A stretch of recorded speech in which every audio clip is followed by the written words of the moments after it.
1 പത്രോസ് 2:15 പറയുന്നു, നിങ്ങൾ നന്മ ചെയ്തുകൊണ്ട് ബുദ്ധിയില്ലാത്ത മനുഷ്യരുടെ ഭോഷത്വം ഇണ്ടാതാക്കണമെന്നുള്ളത് ദൈവേഷ്ടമാകുന്നു. ദൈവഹിതം നമ്മിൽ നിന്ന് മറഞ്ഞിരിക്കുന്ന ഒരു രഹസ്യമല്ല. അത് അവന്റെ വചനത്തിൽ വ്യക്തമായി വെളിപ്പെടുത്തിയിരിക്കുന്നു. അവന്റെ ഇഷ്ടത്തിന്റെ ഒരു വശം 1 പത്രോസ് 2:15 വ്യക്തമായി എടുത്തു കാണിച്ചിരിക്കുന്നു. മൂഢന്മാരുടെ അജ്ഞത നിശബ്ദമാക്കുന്നതിനുള്ള സാക്ഷ്യമായി നന്മ ചെയ്യുക. സത്യം പലപ്പോഴും ദുഷിക്കപ്പെടുകയും ദൈവജനത്തെ ദുഷിക്കുകയും ചെയ്യുന്ന ഒരു ലോകത്തിൽ ദൈവം തന്റെ മക്കളെ വാദങ്ങളോ പരുഷമായ വാക്കുകളോ ഉപയോഗിച്ച് പ്രതികാരം ചെയ്യാൻ വിളിക്കുന്നില്ല.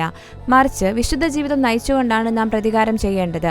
പത്രോസ് നമ്മോട് സംവാദങ്ങളിൽ ജയിക്കാൻ പറയുന്നില്ല, അനുസരണത്താൽ ജയിക്കാൻ അവൻ നമ്മോട് പറയുന്നു. ക്രിസ്തുവിൽ വേരൂന്നിയതും സ്നേഹത്താൽ പ്രചോദിതവും ആത്മാവിനാൽ നയിക്കപ്പെടുന്നതുമായ നല്ല പെരുമാറ്റം നമ്മെ വ്യാജമായി കുറ്റപ്പെടുത്തുന്നവരുടെ വായ അടയ്ക്കുന്നു. ഈ സന്ദർഭത്തിൽ വിഡ്ഢികൾ എന്നത് സുവിശേഷമോ ദൈവരാജ്യത്തിന്റെ സ്വഭാവമോ മനസ്സിലാക്കാതെ സംസാരിക്കുന്നവരാണ്.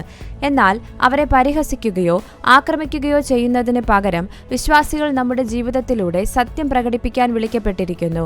നമ്മുടെ ജീവിതം ക്രിസ്തുവിന്റെ ശക്തിയുടെ വാക്കുകളേക്കാൾ വ്യക്തമായ ഒരു സാക്ഷ്യമായി മാറുന്നു. ഇത് മത്തായി 5:16 യേശുവിന്റെ പഠിപ്പിക്കലിനെ പ്രതിധ്വനിപ്പിക്കുന്നു. അങ്ങനെ തന്നെ മനുഷ്യർ നിങ്ങളുടെ നല്ല പ്രവൃത്തികളെ കണ്ട് സ്വർഗസ്ഥനായ നിങ്ങളുടെ പിതാവിനെ മഹത്വപ്പെടുത്തേണ്ടതിന് നിങ്ങളുടെ വെളിച്ചം അവരുടെ മുമ്പിൽ പ്രകാശിക്കട്ടെ. നാം രക്ഷിക്കപ്പെടുക മാത്രമല്ല, നമ്മുടെ രക്ഷ മറ്റുള്ളവരെ, നമ്മെ എതിർക്കുന്നവരെ പോലും അവനിലേക്ക് ചൂണ്ടിക്കാണിക്കുന്ന വിധത്തിൽ ജീവിക്കുക എന്നതാണ് ദൈവത്തിന്റെ ഇഷ്ടം. അതിനാൽ നാം തിന്മയാൽ തോൽക്കപ്പെടരുത്, മറിച്ച് നന്മയാൽ തിന്മയെ ജയിക്കുക. നമ്മുടെ ജീവിതം കൃപയുടെയും സത്യത്തിന്റെയും നീതിയുടെയും പ്രസംഗങ്ങളാകട്ടെ. അങ്ങനെ ചെയ്യുമ്പോൾ നാം ദൈവഹിതവുമായി നമ്മെ തന്നെ അണിനിരത്തുന്നു. നമ്മുടെ സാക്ഷ്യം വിഡ്ഢിത്തത്തിലേക്കുള്ള ശക്തമായ നിശബ്ദതയായി മാറുന്നു.